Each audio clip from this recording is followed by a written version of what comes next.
So in this video, I will talk about my move from Stuttgart, Germany to Venice, California in 91.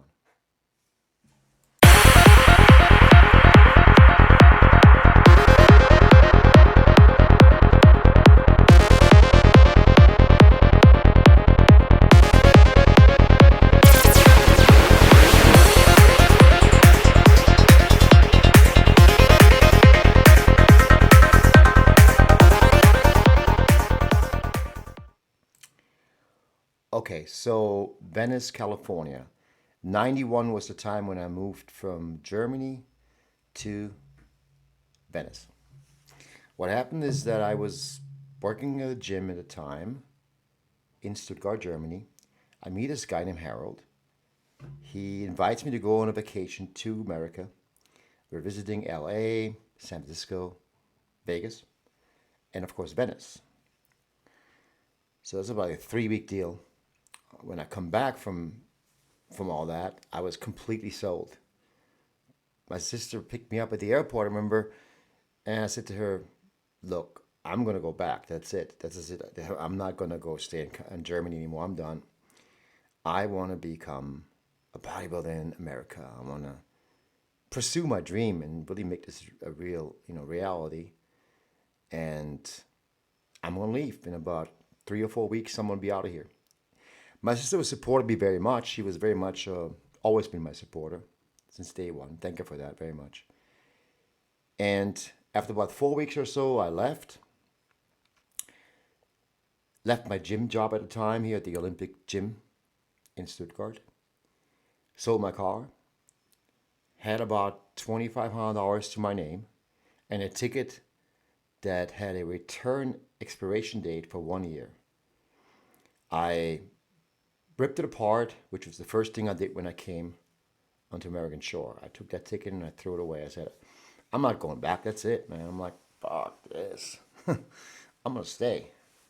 All right. So I meet this dude, some German dude, and he invited me to stay at his apartment, which kind of ripped me off there a second. Not he didn't do that, but someone else did. He ripped me off for some money, I think, from what it was. I ended up having like $400 to my name, which was me spending money on the Gold Gym membership, which is the first thing I did, and the rent for the last month and so forth. And by the time I was done with it, I mean, I had like $400 left to my name, no job, nothing, and no return ticket. But somehow I made, I don't know, man, I'm like the odd jobs I did back in Venice. I can't even start to tell you what the shit I did. I mean, we're talking like graveyard jobs in the worst areas of Los Angeles, like gang infested, with a bulletproof vest on, dealing with shots being fired at me and all kinds of craziness. But it didn't matter to me. For me, it was about really, making this happen, this dream come true. I trained at Gold's in Venice, and that was like just for me the ultimate. There was an electrifying experience that you can't really describe during the time in the 90s. Maybe it's not the same anymore, but man, those days, train with people like Gary Strydom next to you, Barry DeMay, Flax Sweeter, Sean Ray, all the greats, they were there. They were there in front of you physically. Like you could actually talk to them. Like, for me, that was absolutely incredible. The inspiration I got out of that was enormous. I wanted to be at the gym every day. I was there every day, maybe sometimes twice. Not the right way to train, of course, but for the time being, that's all I knew anyway. It was like I had a bicycle. I bought this bicycle from some guy off the street for $50. That bike lasted me for about a week. Then they stole it because Venice was a bad area. It probably still is, but back then it was absolutely, yeah. You don't want to walk around at night. Trust me. Even if you're a big guy, you just become a bigger target. That's all. So I was working security for a mall, like, mall cop kind of shit, with a flashlight, as my weapon, and a bulletproof vest. So I had to have that on. Worked out $7 an hour, I think I got for it. It was enough for me to get by, barely. I had a roommate. That helped a little bit, but we always fought with each other.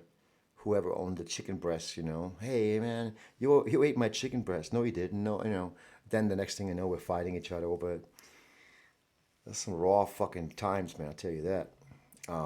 I liked Venice Beach. I liked going there on the weekend. We like to have the boardwalk, the Muscle Beach area. Beautiful. I mean, you get there, you get to show off your physique, oil up, and look great. You know. But I trained at Gold's in Venice. I didn't train at that particular gym. They didn't have much equipment there. I also trained at Powerhouse Gym. I took on a job at Powerhouse in Venice, which they opened up maybe in like mid '90s or so. That's the first time I actually started training people. Powerhouse Venice. I also trained at World Gym on Venice Boulevard. When Joe Gold still was there, it was just an incredible spot. I mean, you really, it was one of those things you could really, there's no music, nothing. It was just very sterile, but it was all about gym. It was all about training. There was no bullshit. Joe once said to me, like, look, you can train anyone you want here. Pay me $300 a year. Your membership is done over with. That's all you got to do. Just don't give me any rent money on it. That's it. If one of your clients or you drops a weight or doesn't re-rack the weight, you out of here. And that's it. Simple as that. Can you do that or not? Sure, I can do that. That was the world gym atmosphere back then. All the old guys were there. Ed Giuliani, Schwarzenegger was in there in the morning. Danny Patilla was there. What's his name? Zabel was there. God, all the old school guys were there. People before that '90s time was the '80s and the '70s. Those guys were hanging out there, shooting shit with Joe Gold. It was a great atmosphere. It really was. I met Menser somewhere in the mid '90s, and I met him. That's another video by itself. But I met him at the Golds in Venice as he was training some people. Approached him and stuff. Wanted to train with him, and yeah, we became the greatest friends. But again, that's another story. We'll do another video on that. But so during that time in Venice, I barely made it every month financially. It was a very tough time. But at least, I got myself out there. I did some magazine covers, not a whole lot of stuff, but some stuff. I was able to go on television with ESPN for Musclemania. I competed in those naturally drug-free shows. I'm very proud of that part. Muscle and fitness covers, stuff like that. I mean, I did it all. I was no Mike O'Hearn that was like, getting 1,000 covers a week. No, but I did what I wanted to do, and I think that I lived my dream. And for that being said, I really feel good about that. I feel great about that. A lot of good memories, a lot of crazy memories, a lot of tough times where I don't know, they made me who I am today. I think they built me. They gave me character. Did I know there's going to be any tougher times coming later on in Vegas? No, I didn't know that. But, that's how life is, right? But we talk about those times as well, because for now, that's the Venice story. So hopefully you guys enjoy that Venice story. And hit the like and subscribe button. Take care, guys.